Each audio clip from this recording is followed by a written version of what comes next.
Boa noite a todos. Sejam todos bem-vindos. Nesta noite nós estamos recebendo o Ardinal. O Ardinal é trabalhador aqui da casa, trabalhador, estudante da doutrina desde 94. E essa noite ele vai falar pra gente sobre Não Coloqueis a Fé. A candeia sobre o alqueire, desculpa.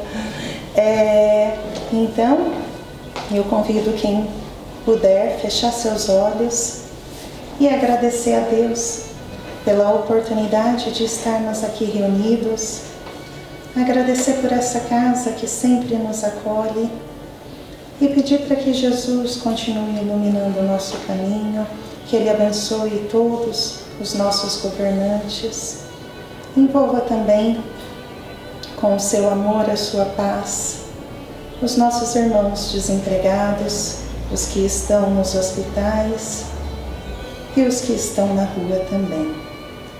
E que possamos, Senhor, ser seu instrumento, levar os seus ensinamentos por onde nós passarmos. Que assim seja. Sendo assim, a palavra agora é com o Ardinal. Boa noite a todos. Que a paz de nosso Senhor Jesus Cristo possa envolver a cada um de nós nesse instante. Jesus diz que não se acende uma candeia para colocá-la sobre o alqueire ou embaixo da cama, mas para colocá-la no velador, no candeeiro, para que ilumine a todos que entrarem. Nós vamos encontrar essa passagem nos evangelhos de Marcos, capítulo 4, Mateus, capítulo 5 e Lucas, capítulo 8. Mas hoje nós vamos propor uma reflexão partindo inicialmente de uma percepção, de um ângulo de visão abordado por Emmanuel no livro Fonte Viva, capítulo 81, onde Emmanuel nos explica que essa advertência feita por Jesus não era apenas para os discípulos ou para os apóstolos, ou mesmo hoje, não seria apenas para os oradores, para os padres, para os pastores ou para os evangelizadores de qualquer religião. Emmanuel nos diz que essa advertência não era apenas para aqueles que têm algum conhecimento sobre o Evangelho, mas é uma advertência feita para todos nós, sem exceções. Porque, segundo Emmanuel, a candeia, que é um tipo de lâmpada, ela representa a nossa própria vida. A substância ou o fluido que é usado para gerar a luz na candeia é o óleo, e na lâmpada seria a energia elétrica. Essa substância ou fluido representa a nossa boa vontade. E a luz que sai da candeia e da lâmpada representa o bem que nós fazemos. Ou seja, Emmanuel diz que a candeia representa a nossa própria vida. A substância em nós que gera a luz do bem é a nossa boa vontade. E a luz que sai da candeia é o bem que nós fazemos. Então, ele está nos dizendo que Deus nos deu a vida. E se nós tivermos boa vontade, todos nós podemos fazer o bem.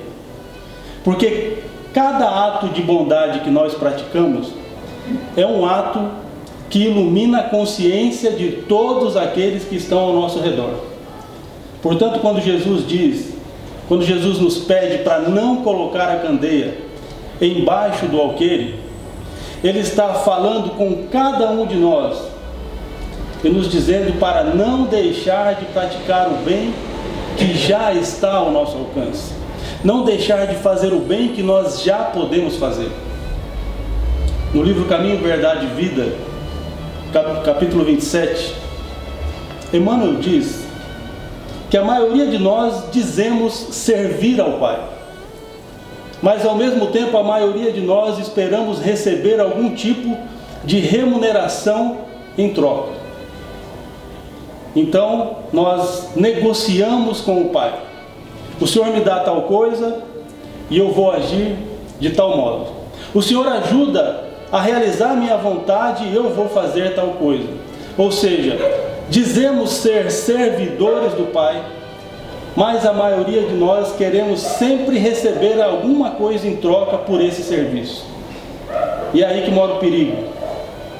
Porque se nós colocamos essa condição, eu só vou servir, eu só vou fazer o bem se a minha vida estiver boa, nós estamos correndo um grande risco de perder a sagrada oportunidade de estar aqui nesta vida. Porque nós sabemos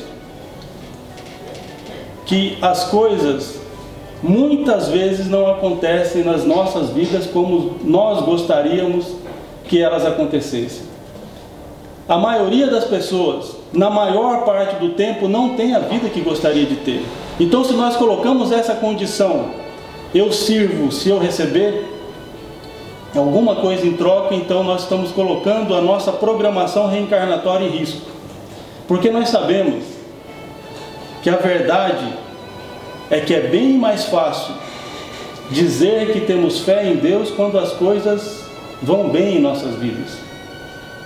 Quando nós só temos que enfrentar os pequenos problemas do cotidiano, é bem mais fácil dizer que nós temos fé e que nós somos gratos pela nossa vida. Mas quando a provação chega de verdade, e a dor aumenta, e a dor fica grande, e muitas vezes essa dor se estende por meses ou por anos, e para algumas pessoas tem a impressão que ela não vai acabar nunca. É nessas horas que muita gente perde a fé e passa a adotar uma postura de tristeza profunda, de um desânimo que nunca acaba, ou então de revolta, ou entra em desespero. E é nessas horas também que muita gente blasfema contra Deus. Deus não existe, Deus não me ouve, eu oro tanto, mas Deus não me ouve.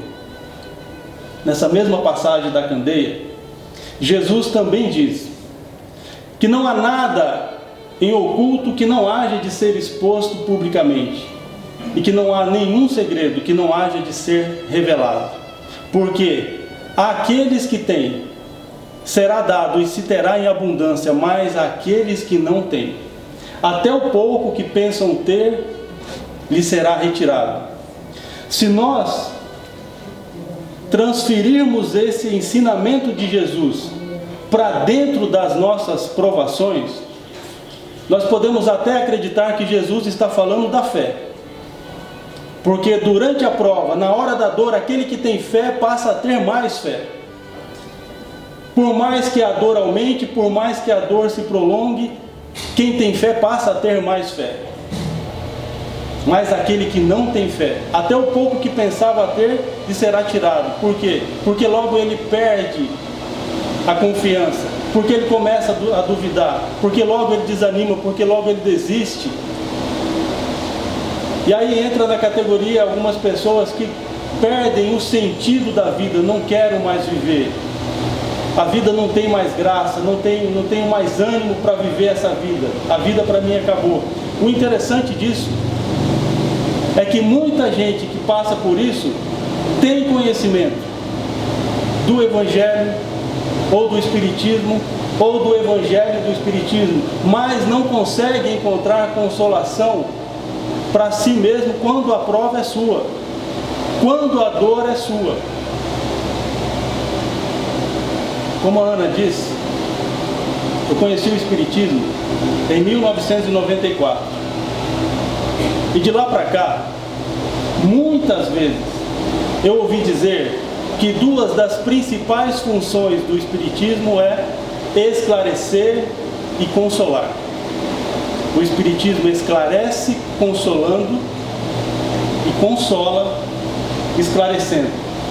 O Espiritismo nos traz muito conhecimento, mas conhecimento é diferente de sabedoria.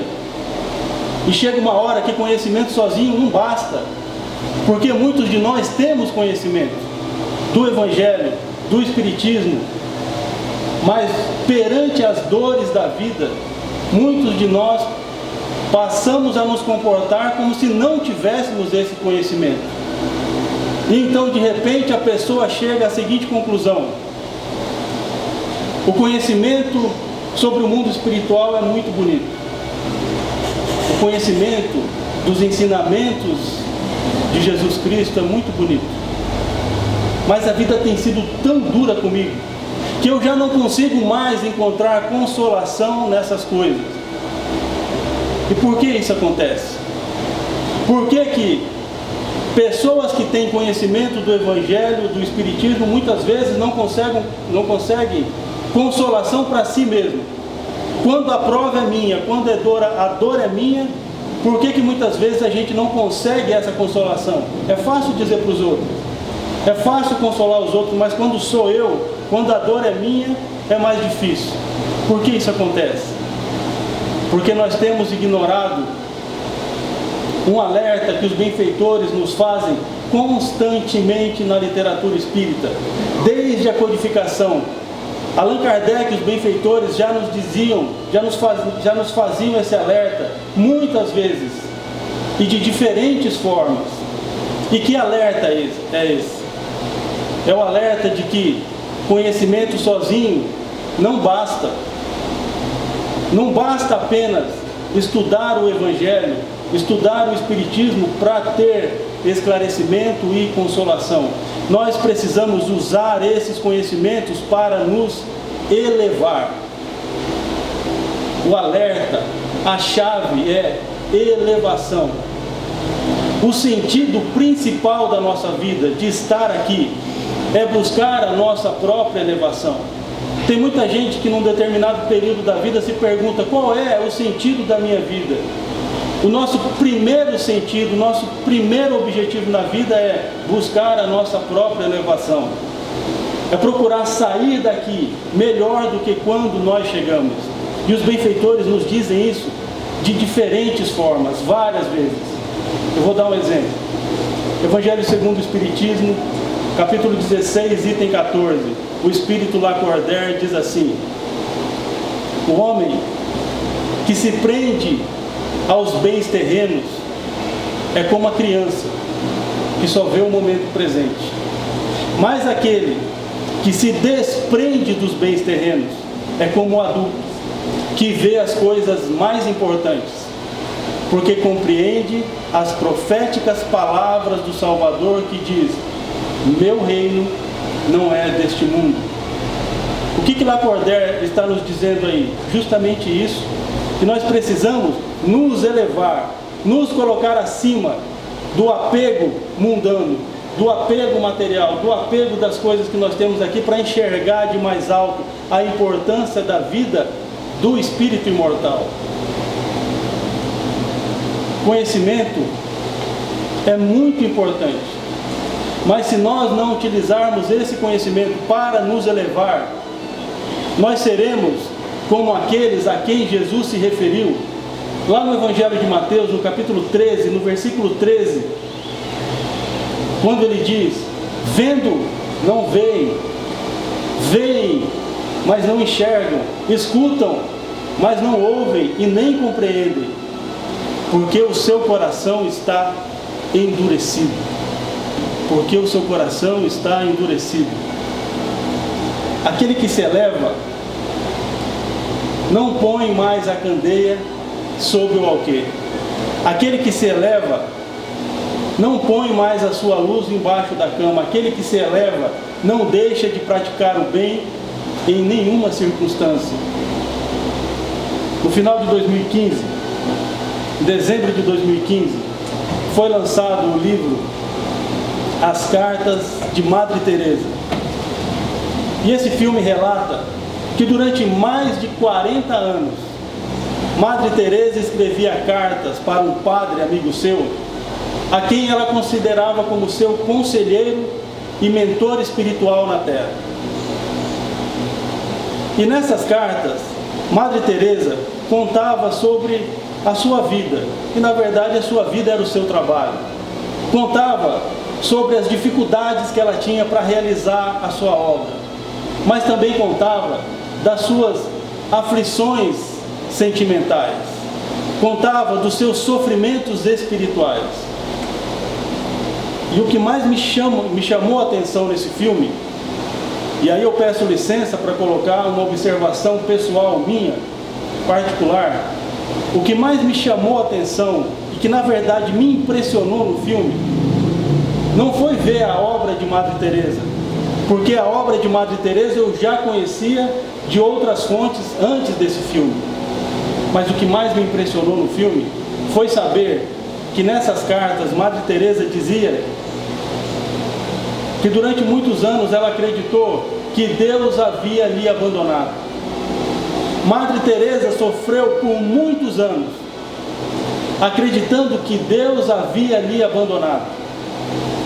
Ela imaginava que ela tivesse feito, talvez, cometido algum erro e que Deus estava lhe punindo, porque ela tinha muitas dificuldades, ela tinha muitos problemas, muitos obstáculos. A própria igreja, uma parte da igreja queria impedir que ela continuasse realizando a sua obra. Então dá para acreditar que Deus abandonaria uma mulher como Madre Teresa?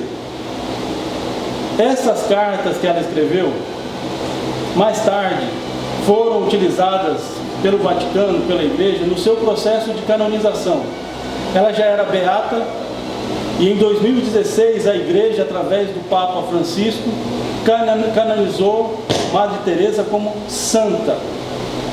Então, dá para acreditar que Deus abandonaria uma mulher como essa, que praticou a caridade pura, que viveu uma vida inteira de abnegação, que renunciou a tudo para cuidar dos pobres, dos miseráveis, dos estropiados, que morriam abandonados no meio da rua de Calcutá, jogados como lixo, abandonados pela sociedade, abandonados pela família.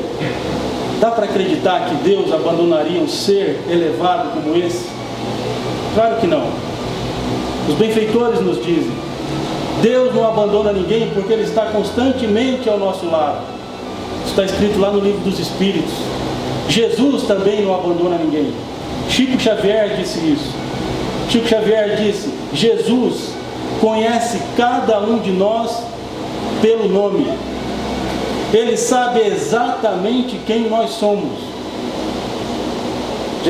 Chico Xavier disse isso.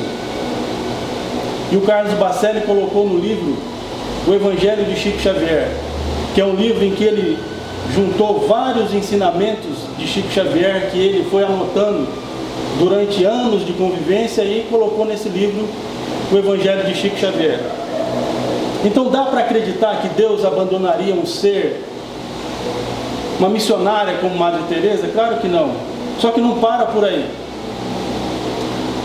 Isso que eu vou dizer agora, eu não sei se estava no filme, porque faz tempo que eu assisti o filme, então eu não lembro. Eu sei porque eu li num artigo falando sobre essas cartas, que chegou num determinado momento que a sua angústia, que a sua aflição era tanta, que ela passou a relatar ao padre uma dúvida: será que Deus existe? Ela passou a questionar a existência de Deus, mas daí ela sofria mais. Era tanta a dificuldade que ela enfrentava, os problemas, as dores que ela tinha, que ela passou a duvidar da existência de Deus. Mas aí ela pensava: mas se Deus não existir, pode ser que nosso Senhor Jesus Cristo também nunca tenha existido. Daí ela sofria mais. Então quer dizer, mesmo com todo esse sofrimento, com toda essa angústia, ela nunca parou de fazer o bem. Ela nunca parou de fazer a caridade. Ela jamais pensou em abandonar sua obra. E tudo que ela fazia em nome de Deus. Ela dizia: tudo que eu faço em nome de Deus. Então, dessa experiência de Madre Teresa, nós podemos tirar várias lições. Por exemplo, uma primeira lição, de que aquele que se eleva não coloca mais a candeia sobre o alqueire. Aquele que se eleva não esconde a sua luz. Aquele que se eleva não deixa de praticar o bem em circunstância nenhuma. Segunda lição: problemas, dores, sofrimentos, dificuldades não são privilégio de ninguém. Porque nesse mundo, Deus não estende tapete vermelho nem para os seus grandes missionários. Jesus é o maior exemplo disso. Madre Teresa também é um exemplo. Porque no dicionário divino, no dicionário de Deus, dificuldade é igual a oportunidade de elevação. Então, se Deus não estende tapete vermelho nem para os seus grandes missionários, por que Ele estenderia para nós?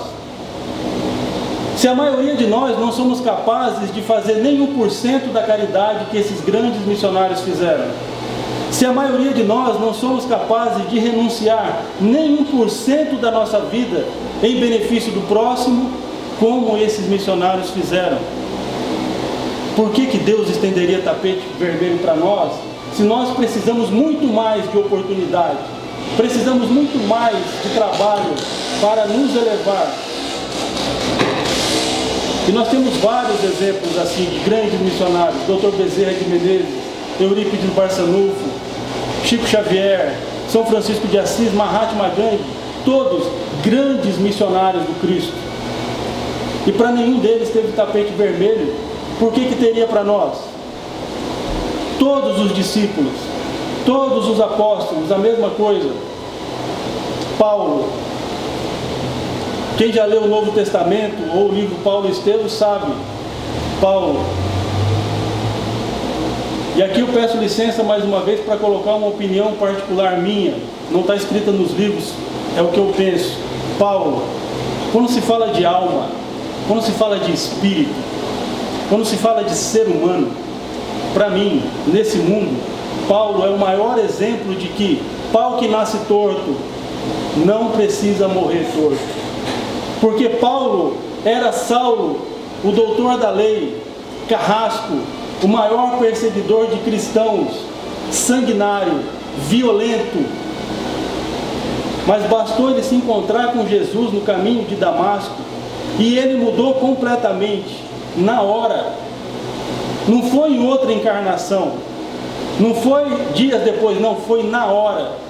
Ele simplesmente passou a usar toda a sua capacidade, toda a sua potencialidade, toda a sua inteligência e toda a sua vontade para fazer o bem. Ele simplesmente tomou uma decisão. Toda a vontade dele estava nessa direção. Então ele passou a usar toda a sua boa vontade para fazer o bem, na hora. Então Paulo, na minha opinião, é o maior exemplo de que todos nós podemos nos elevar ainda nessa vida, pelo menos um pouco. Todos nós podemos sair daqui melhores do que quando nós chegamos. E só depende de nós. Só depende da nossa boa vontade, como diz Emmanuel. O combustível, nós somos a lâmpada. Mas o combustível, o fluido que vai gerar a luz do bem em nós é a nossa boa vontade. Então, quer dizer, só basta direcionar a nossa vontade para isso e nós podemos nos melhorar a partir dessa vida. Uma das passagens de Paulo que se encaixa muito bem com o que nós estamos falando hoje está lá na segunda epístola aos Coríntios, no capítulo 12, quando Paulo está falando para os coríntios que ele encontrou uma pessoa que era como se fosse um espinho na sua carne. Ele via essa pessoa como se fosse um mensageiro de Satanás.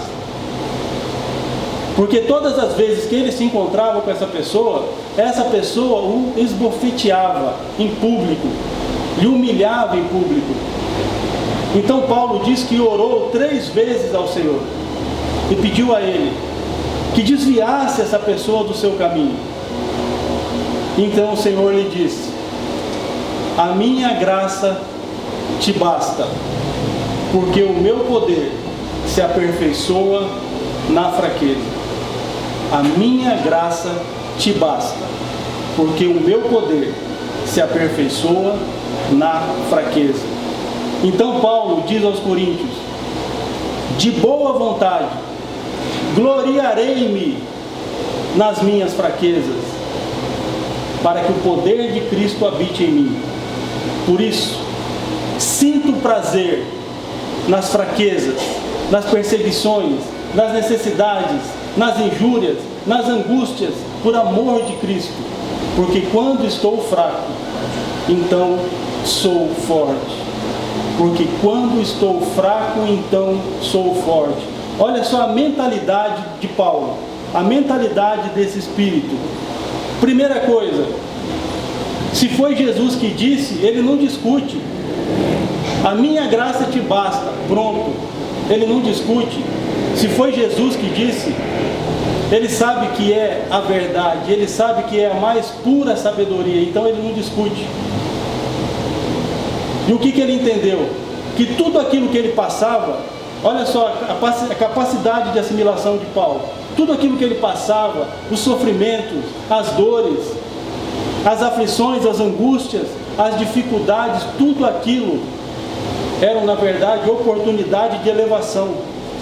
Ele entendeu isso, tanto que ele diz aos Coríntios, passei a sentir prazer nessas coisas, porque todas as vezes que isso acontece, eu sei que é um teste, e sendo um teste eu estou tendo a oportunidade de me elevar. Então Paulo é mais um desses exemplos de que aquele que se eleva não põe mais a candeia sob o alqueire. Aquele que se eleva não esconde a sua luz. Aquele que se eleva não deixa de fazer o bem em circunstância nenhuma. No livro Brasil, Coração do Mundo, Pátria do Evangelho, ditado pelo espírito Humberto de Campos ao médium Chico Xavier, Humberto de Campos narra o encontro de Jesus com Longinos, com o espírito Longinos. Longinos, 1800 anos antes desse encontro, relatado no livro, Longinos era um daqueles que estava ao pé da cruz, escarnecendo de Jesus, lá no seu martírio, no seu calvário. Só que, nesse encontro relatado no livro, Longinos já tinha evoluído tanto que ele estava entre os grandes trabalhadores do Cristo no planeta Terra. Então Jesus vai pessoalmente falar com Longinos e pergunta a ele se ele se sentia preparado para uma nova encarnação na Terra. E Longino recebe aquele questionamento com emoção, com alegria, e ao mesmo tempo preocupado, porque era uma grande responsabilidade, mas diz ao Cristo que seria uma grande honra e que ele aceitaria qualquer gênero de tarefa, não importava, ele receberia todas as recomendações de Jesus como um sagrado ministério. Então Jesus diz a ele que ele deveria se reencarnar no Brasil, e diz que se aquela missão fosse bem cumprida, seria a sua última romagem no planeta escuro da dor e do esquecimento. Se a missão fosse bem cumprida, seria a sua última encarnação na Terra. Mas diz a ele que aquela era uma das tarefas, um dos tipos de tarefas que exigiria dele um máximo de renúncia e devotamento, porque ele renasceria como imperador no Brasil, até que o Brasil realmente conseguisse atingir a sua maioridade como nação. E Longinos viria então a reencarnar como Dom Pedro II. Então Jesus passa a lhe traçar as diretrizes da sua missão. Começa a lhe explicar tudo o que Jesus gostaria que ele fizesse. E vai explicando, até que no fim ele diz: e por fim, você será traído, abandonado, humilhado, e sofrerá a ingratidão daqueles a quem você mais ajudou. Mas tem de bom ânimo, porque nesses momentos, nos momentos mais dolorosos, nos momentos mais angustiantes da tua passagem pela terra, eu estarei ainda mais perto de ti. Ou seja, Jesus também não abandona ninguém. Longinos é mais um exemplo de que aquele que se eleva não põe a sua luz, não põe a candeia sobre o alqueire. Aquele que se eleva não coloca a sua luz embaixo da cama. Aquele que se eleva não deixa de praticar o bem em circunstâncias nenhuma. E Longinos é mais um exemplo de que nesse mundo, Deus não estende tapete vermelho nem para os seus grandes missionários, não importa o gênero de tarefa. Então nós temos que nos perguntar, por que Deus estenderia para nós? Se nós necessitamos muito mais dessas oportunidades para a elevação. O primeiro livro que Emmanuel, ele mesmo ditou para Chico Xavier, foi um livro intitulado com o nome de Emmanuel, o livro Emmanuel, Dissertações Mediúnicas sobre Questões que Preocupam a Humanidade. É um livro de 1938 que o próprio Emmanuel ditou, e o nome é Emmanuel, Dissertações Mediúnicas sobre Questões que Preocupam a Humanidade. Agora observe, qual é a primeira frase que Emmanuel coloca no livro? Qual é o primeiro ensinamento que ele faz questão de deixar registrado para a humanidade no seu primeiro livro? Nós não podemos esquecer que Emmanuel era um espírito elevado.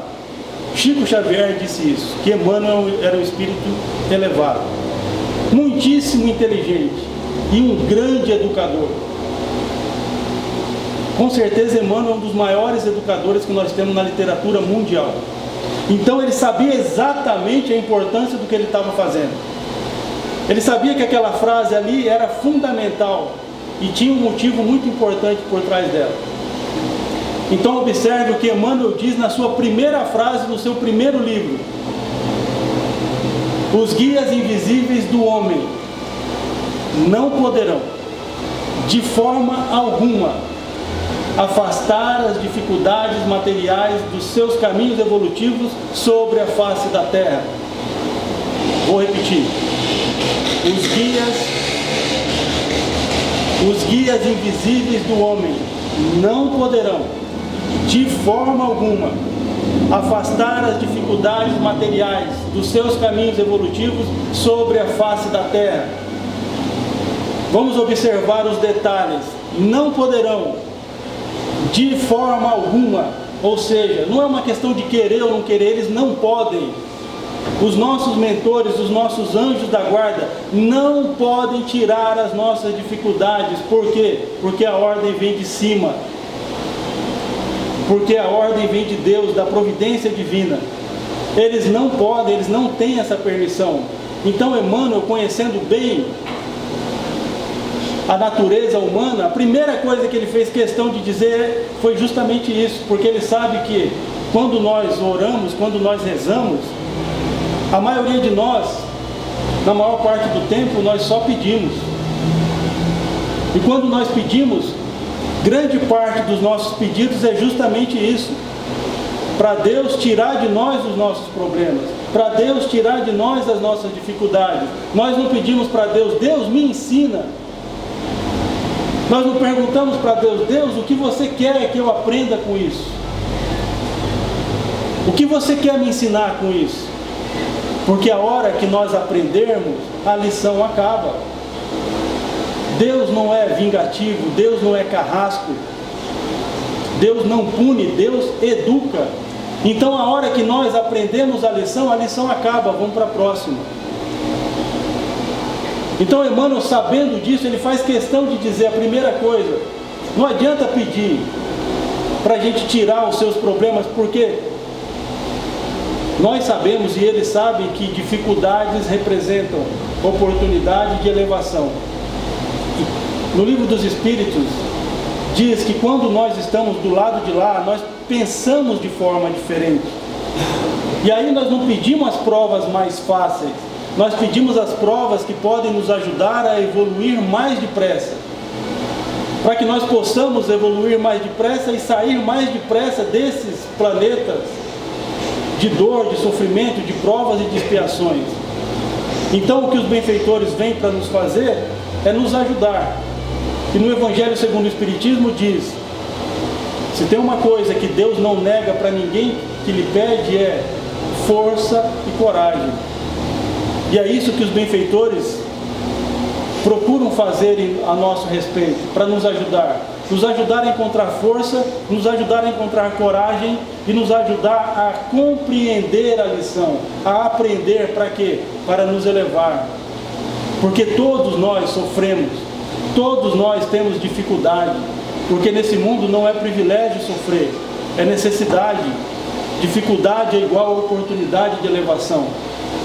Então, para finalizar, eu vou lembrar uma mensagem aqui do Espírito de Verdade que fala justamente sobre isso. Lá no capítulo 20 do Evangelho segundo o Espiritismo, no item 5, tem uma mensagem intitulada Obreiros do Senhor. E o Espírito de Verdade começa dizendo assim: são chegados os momentos anunciados para a grande transformação da humanidade. Isso ele falou em 1862, já haviam chegado os tempos. E Kardec fala lá no livro A Gênese, que na verdade a transição planetária começou 100 anos antes da codificação. Então quer dizer, a transição começou por volta de 1757.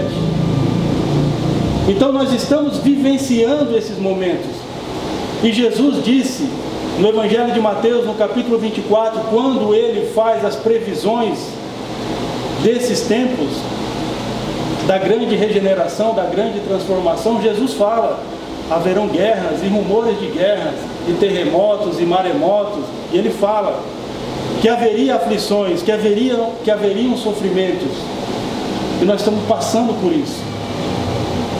Mais à frente, na mensagem, o Espírito de Verdade diz: nesse momento, Deus está fazendo um recenseamento dos seus servidores fiéis e está marcando com o seu dedo aqueles que não têm senão a aparência de devotamento, para que esses não usurpem mais o salário dos trabalhadores corajosos, porque para aqueles que não recuarem diante das suas tarefas, serão confiados os postos mais difíceis na grande regeneração da humanidade pelo Espiritismo.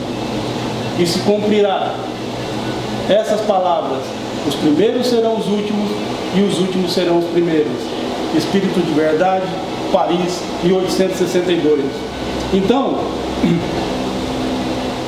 ele já estava dizendo em 1862 que estamos vivenciando esse momento de dores, de aflições, e todos nós estamos sentindo isso, todos nós estamos percebendo de alguma forma. É um mal-estar, é um desconforto, é uma angústia que nós não sabemos explicar, às vezes uma tristeza, um aborrecimento, é uma sensação estranha que nós não sabemos explicar, mas todos nós estamos sendo afetados de alguma forma, fisicamente, ou emocionalmente, ou mentalmente, ou espiritualmente, mas todos nós estamos sendo afetados. E algumas pessoas estão sentindo em todos os campos, físico, mental, espiritual, emocional. Tem pessoas que não estão percebendo essas dificuldades diretamente em cima dela mesma, mas daí ela sofre com o filho, com a filha, com o pai, com a mãe, com a esposa, com o marido, com o filho, com a amiga. Mas todos nós estamos percebendo esse momento. E os benfeitores nos avisaram que quando nós aceitamos encarnar nessa época, nós sabíamos que isso ia acontecer. Então ninguém está livre de sofrimento, ninguém está livre de dificuldade, ninguém está livre de problema. E aí a importância do que diz o Espírito de Verdade quando ele fala que para aqueles que não recuarem perante as suas tarefas, qual é?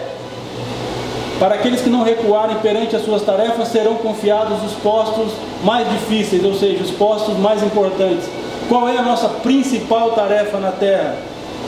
Buscar a elevação de nós mesmos. Procurar sair daqui melhor do que nós chegamos. Tem muita gente que não tem outra grande missão, a sua grande missão é essa. E não tem outra missão. A nossa grande missão, em primeiro lugar, é elevar a nós mesmos, buscar a nossa própria elevação. E aí a importância da advertência do Cristo: não coloque a candeia sob o alqueire, não deixe de fazer o bem que já está ao seu alcance, porque para buscar a nossa elevação, o caminho mais fácil, dizem os benfeitores, o caminho mais rápido e mais fácil é ajudar o próximo. Ajudando o próximo, nós vamos nos elevar mais rápido. Então, como diz o Cristo, não colocar a candeia sobre o alqueire, ele quer dizer para não deixar de fazer, para nenhum de nós deixar de fazer o bem que já está ao nosso alcance, porque aquele que se eleva não coloca mais a candeia sobre o alqueire. E isso nós podemos até ter como uma espécie de termômetro. Se eu estou passando grandes dificuldades, grandes problemas, e eu me fecho, eu me tranco, eu perco o ânimo de viver, eu perco o sentido da vida, eu não quero mais contato com ninguém, muito provavelmente eu estou perdendo a minha grande oportunidade de me elevar. Porque eu estou deixando de fazer o bem de alguma forma. Porque fazer o bem ao próximo não é só ajudar o próximo necessitado, carente, aquele que não tem nem alimento. Porque o próximo mais próximo é o próximo que está dentro da nossa casa. O próximo mais próximo é o próximo que faz parte da nossa família, dos nossos amigos. Então ajudar o carente que tem fome é muito importante. Ajudar o carente necessitado é muito importante, mas a fome, existe a fome física, mas também existe a fome sentimental, a fome de amor, a fome de atenção, a fome de carinho. Então quer dizer, o próximo mais próximo, ele está dentro da nossa casa. O próximo mais próximo, ele está dentro da nossa família e do nosso círculo de amizade.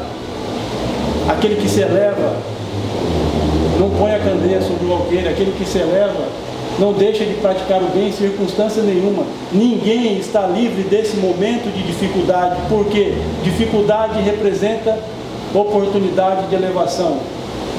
E nesse mundo, Deus não estende tapete vermelho nem para os seus grandes missionários. Por que estenderia para nós? Por que estenderia para nós?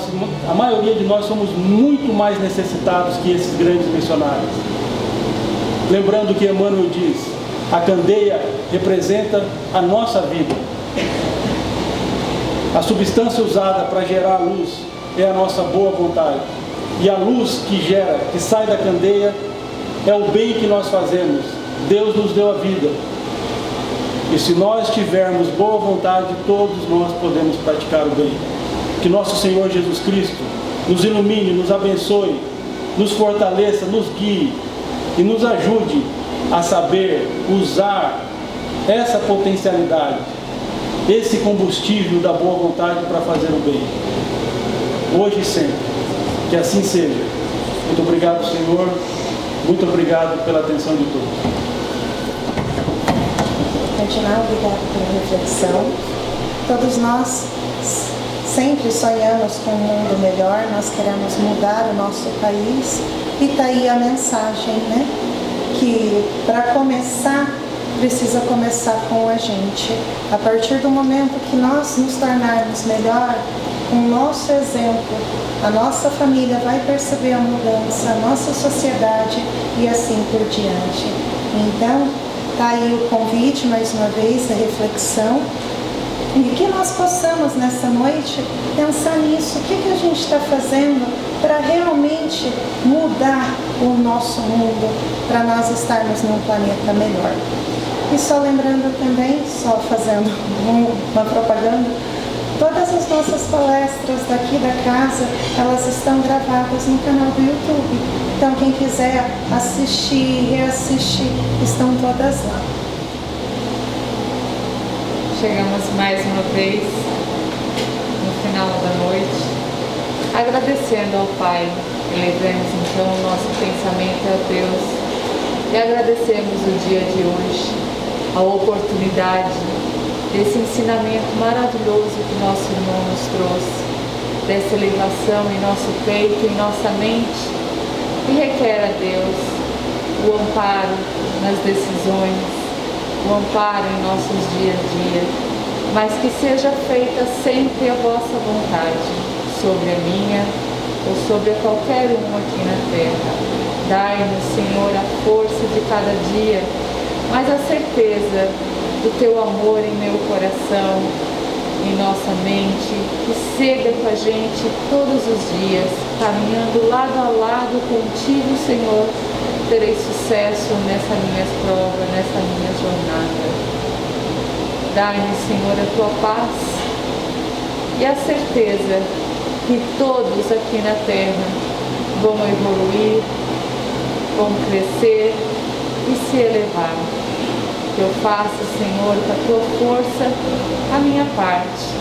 Que eu abrace o meu irmão, que eu abrace a minha casa, o meu marido, os meus filhos, ou quem quer que seja que esteja precisando de uma palavra amiga, de uma luz de conforto e de uma paz no coração. Esteja comigo hoje e sempre, em todos os meus passos. Eu confio em Ti, Senhor, o meu espírito e todas as minhas decisões. Que a paz esteja com todos nós e que nós levamos para a nossa casa esse conforto, sabendo que a vida é eterna e que Jesus e Deus está todos os dias do nosso lado. Que a paz esteja com todos vocês.